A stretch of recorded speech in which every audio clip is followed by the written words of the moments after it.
mental freedom, expression. My passion is music.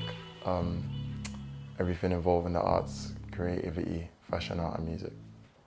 This is my sanctuary. This place means a lot for me.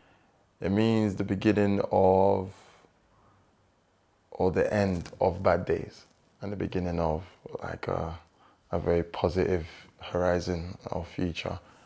Working on a debut album that might change my life, being able to have a creative space of my own, both for music and for fashion. A whole lot more that I can't even see.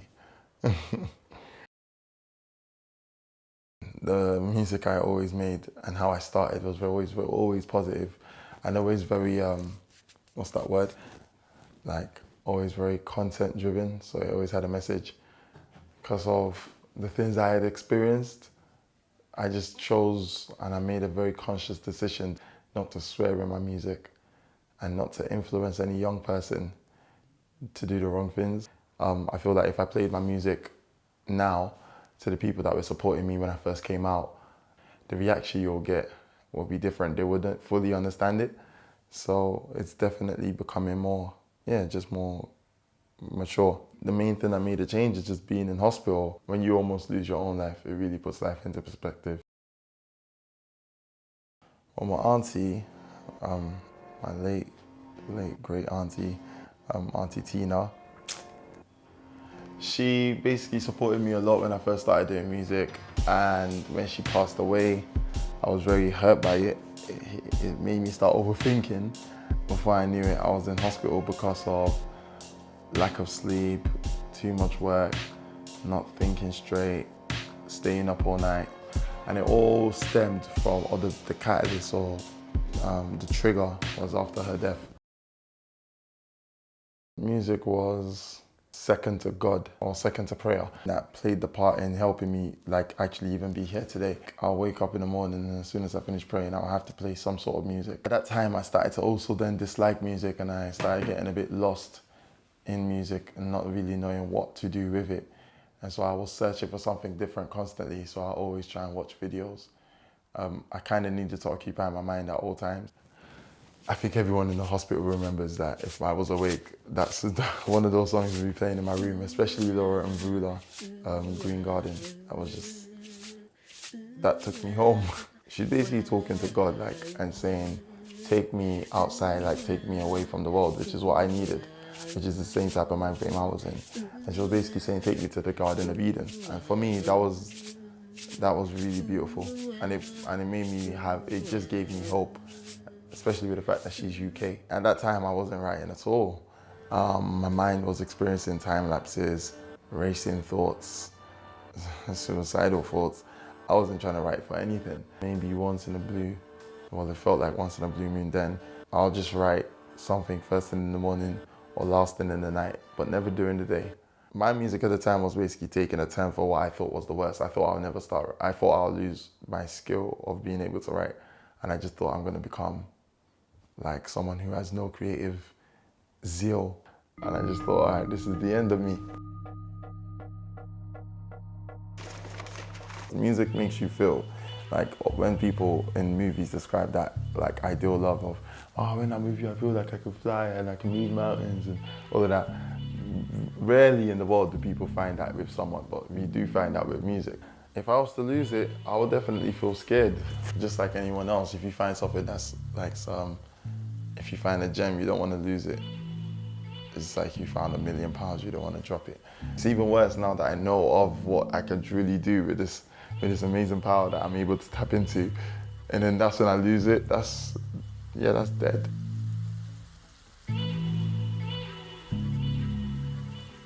But one thing that I've been doing, and I did when I came out of hospital, was I went to instrumentals that I'd already written to, and I wrote again just because I needed some beat.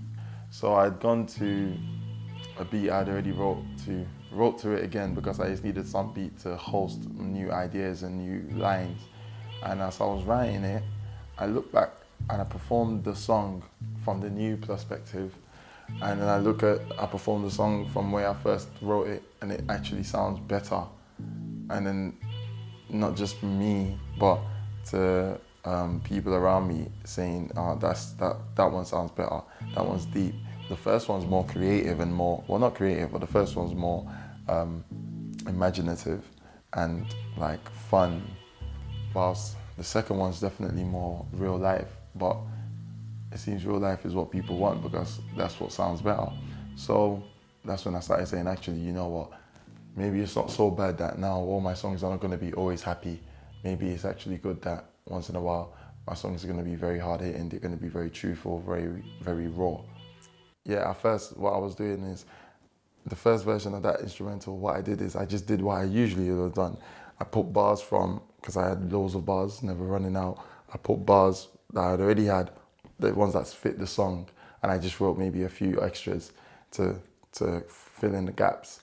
But then with the recent one, what I found is it was a late night and I started writing about just everything. Let me get in my zone. You know, I stay true to the bone because I'm me, so I can never be cloned. But it did take me a while before I realized, actually, be confident like you were in your old stuff, in your new stuff. That definitely didn't happen until 2014. This album is very GQ. Like the way you see Forbes magazine and you see GQ held to a certain stature, basically only move in that type of manner. We proper have varied themes on there. It's not just gonna be trap song, love song, trap song, love song, that type of thing. Because I did youth work, I didn't want to ever be someone who's living a confusing life of talking positive to the youth up till 6 p.m. Then later on that same night doing my video shoot where I'm talking about guns and knives. I definitely had my mind strong on that front. I was like, that's not me. Music started for me in 2002 in the playground, watching kids spit bars and thinking that I want to do that too. Then I went home, listened to Missy Elliott, Under Construction. One song in particular that goes, it's very necessary, on the contrary. I basically started like maybe 4 bars of her verse and then 4 bars of my own. And it was like, oh, then what will happen the next time? I'll do again 4 bars of her verse. This time I'll do like 8 bars or 16, like 8 bars of my own. Oh, my first song was very much linked with a lot of words that end with very, scary, very, dead. Yeah, because I had to just keep rhyming on that same word.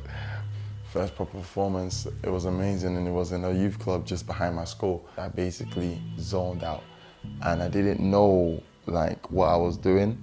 And now that's one thing I live for. I try and recreate that level of intensity and just involvement in any gig that I'm doing.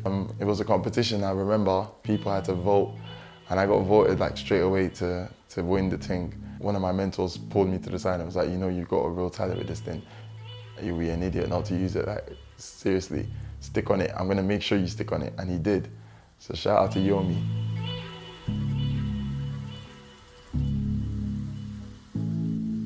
And now my next performance is a performance in Rome. And I think it's gonna be a 30-minute slot as well.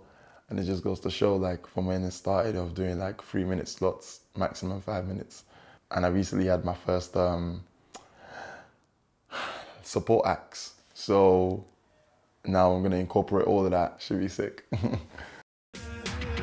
She said she had my track on the radio. I told her, let's go, let me take you away. She said she had my track on the radio.